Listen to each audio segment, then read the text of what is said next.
What better way to train for an ultra marathon than to run a marathon?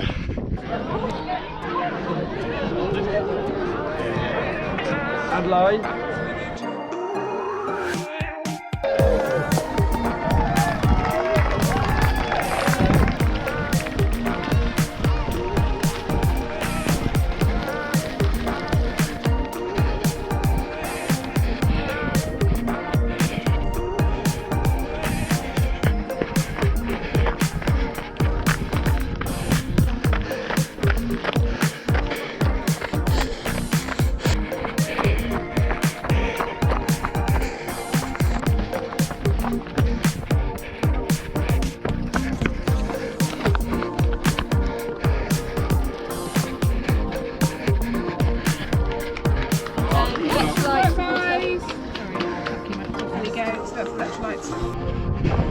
What better way to train for an ultra marathon than to run a marathon?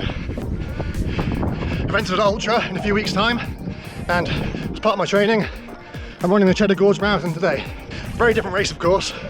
The ultra's in the Alps with 6,000 metres of vertical. This is in England. It's almost flat. Not quite. It's still got 1,200 metres up and down. I've got absolutely no idea what to expect time-wise. I've only done one marathon before. That was a proper mountain marathon with 3,300 metres up and down. Technical mountain trails. This is just rolling hills. A lot of it's on the grass, which in itself slows you down, but you need to pay attention to what your feet are doing a lot less. So, very loosely aiming for about 5 hours, but that's based on absolutely nothing at all.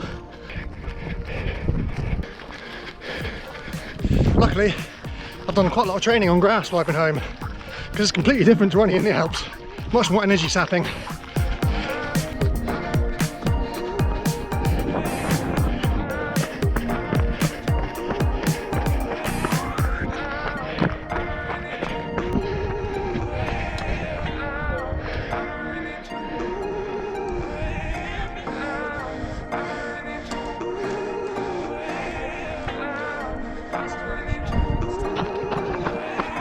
It may not be Mont Blanc, but the views up here are pretty stunning nonetheless.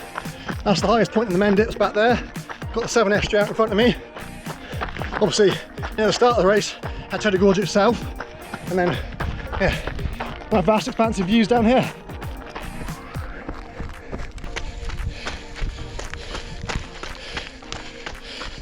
This is a 2-lap race, and I can see the start-finish arena over there. So, must be pretty close to the end of the first lap, which is good news, because definitely suffering already.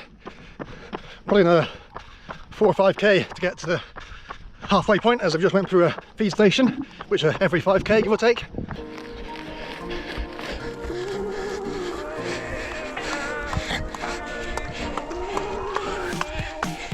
This is going to suck on lap 2.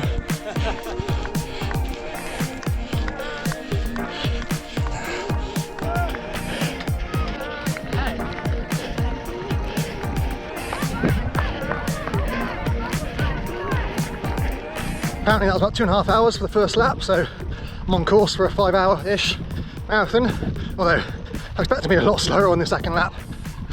I ran hard on all the climbs on the first lap, definitely walking them on lap 2.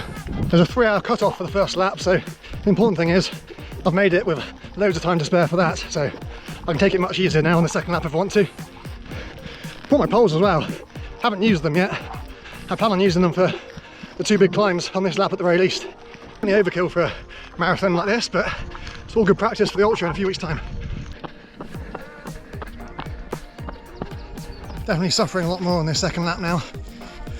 Just waiting for the energy to kick in from that last feed station. The result is basically just using the poles all the time now. Strangely, my legs feel much better on the steep climbs than they do on the flat. Well, perhaps it's not strange, because I live in the Alps. I don't have much flat running where I live. It's all up and down, so I guess I'm just not using the same range of motion when you're running up a steep hill compared to when you're on the flat. It's more of a pushing action with your quads, whereas on the flat it's more of a pulling action with your hamstrings. I'm certainly feeling it on top of my hamstrings today. Having done more than one lap now, considerably more than one lap, I can say that at least 60% of this course is on long grass, and quite long grass in places, so it might not have a huge amount of vertical, but it's It's really energy sapping, especially when you're doing the kind of classic ultra running shuffle.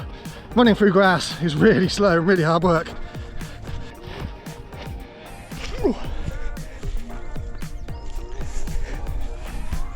This bit's not fun.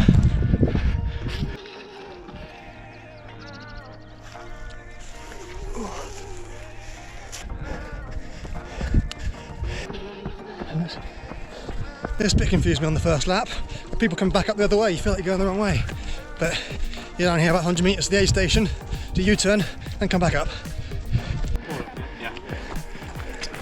It's not the haute cuisine that you get at the feed stations in France, but it's sugar, it's carbs, it's water. It's what you need. Another really unpleasant bit. Second lap on the biggest climb of the day. Definitely using poles this time.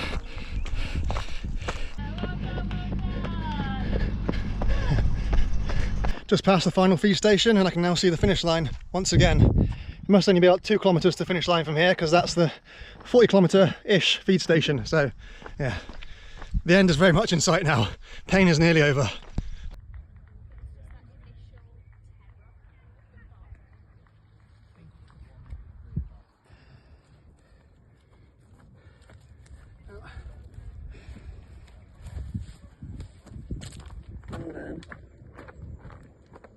There's a decent crowd here on the first lap. They must have been all here for the shorter races because virtually everyone's gone now. And it's not because I'm slow, because there's still loads of people behind me on the marathon course. But yeah, all the supporters must have been cheering on the 10k and the 6k.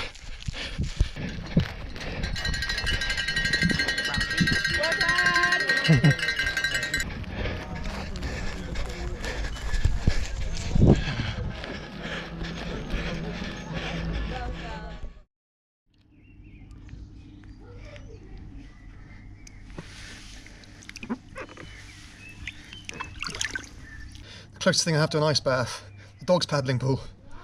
Not really big enough, but it'll do.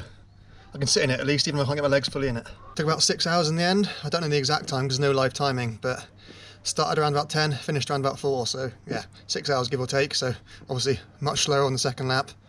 2.5 for the first, 3.5 for the second, but I like to run out hard when I've actually got working legs and then suffer on the second half, so not ideal running tactics, but I made it. Obviously, I'm going to have to pace myself a lot more for the ultra I'm doing in a few weeks' time, but at the end of the day, this was all training, so the more I suffer today, the better. If anyone happens to be in the area this time next year, I can highly recommend the Cheddar Challenge. It's a really well-run event, lots of different races, 6k all the way up to a marathon, plus an omnium as well, so plenty to keep you entertained, well-marshalled, everything's well signposted, and loads and loads of food, so yeah, all in all, a good day.